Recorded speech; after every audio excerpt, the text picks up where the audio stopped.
আমি মেলা মঞ্চে ডাকতে পারলাম না, যার কারণে মেলা কমিটির পক্ষ থেকে আমি আন্তরিকভাবে ক্ষমা চেয়ে নিই। গ গ্রুপের প্রতিযোগিতা রকেট বিদ্যুৎ বিচ্ছু বাহিনী এলসিবি।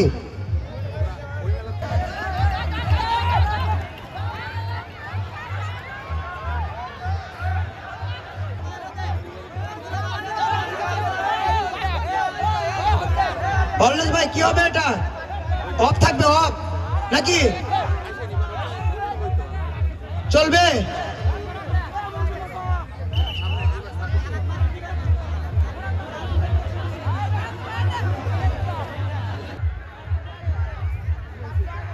আমাদের রেফারি সাহেব আসছে, সহকারী রেফারি আসছে, তাদের সিদ্ধান্ত চূড়ান্ত সিদ্ধান্ত।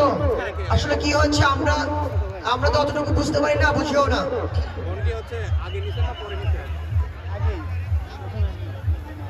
ওই সিদ্ধান্ত আপনাদের সিদ্ধান্ত, আমাদের কমিটির সিদ্ধান্ত। আপনাদের সিদ্ধান্ত নেবেন, সেই সিদ্ধান্ত। রকেট বিচ্ছু বাহিনী বিদ্যুৎ এলসিবি। আমি মামুন খান মানবের দৃষ্টি আকর্ষণ করছি। সম্মানিত সুধী, আমি আপনাদেরকে আবারও বলছি যে আমাদের এই টাকাতুকুরিয়া, নলুয়া, ঘাসুরিয়া, বেতগাড়ি জনসাধারণ উদ্যোগে মানে যে কোনো কারণে মিস করেছে, যার কারণে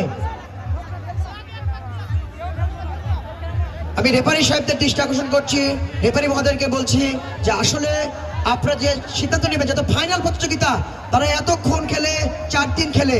আর একটি কথা না বললেই নয় যে আমরা 7 দিন স্থগিত রেখেছিল, তারপর তারই ধারাবাহিকতায় আবারও আমাদের সেই মেলা আবার শুরু হয়েছিল। এবং আপনাদের স্বতঃস্ফূর্ত অংশগ্রহণ প্রমাণ করে যে আপনারা এই টাকাতুকুরিয়া, নলুয়া, ঘাসুরিয়া এবং বেতগাড়ি 4 গ্রামের জনগণের উদ্যোগে যে মেলা লাগে তাকে আপনারা কতটা ভালোবাসেন, সে আপনাদের উপস্থিতি বলে দেয় যে আসলে আমরা মেলা কমিটি সফল এবং সার্থক হয়েছি। সম্মানিত সুধী, আপনাদের আবারও বলছি যে আজকের এই মেলা শেষ হওয়ার পরে কিন্তু আমাদের এই মেলা মঞ্চে মনোগ্র সাংস্কৃতিক অনুষ্ঠান অনুষ্ঠিত হবে।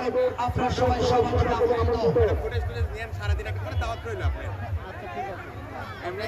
মামুন কার মানুকা পায়া এরপরে ঘুরে দেন।